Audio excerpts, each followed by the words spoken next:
नमस्कार मंडळी, आज आपले मयुरीज किचनमध्ये स्वागत आहे। तर आज आपण पाहणार आहोत फालुदा रेसिपी।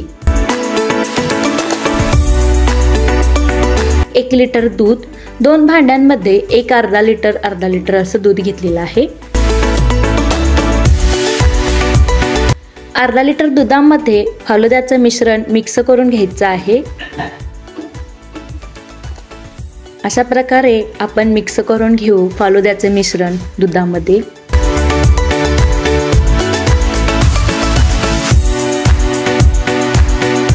अर्धा लिटर दूध मी इथं गॅसवरती गरम करत ठेवलेलं आहे।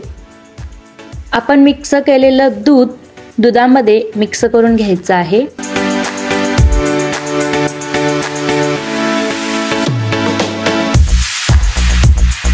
अशा प्रकारे केल्याने फालुद्याच्या ज्या गुठळ्या दुधामध्ये राहणार नाहीत। आता याला छान एक उकळी काढून घेऊ। मस्त उकळी आलेली आहे दुधाला।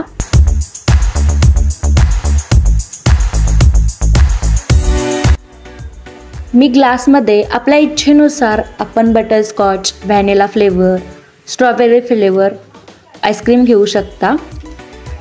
मी ते पहिला आईस्क्रीम ग्लासमध्ये घालून फालुदा ज्यूस घातलेला आहे। तयार आहे आपला फालुदा। भेटू आपण नेक्स्ट व्हिडिओमध्ये।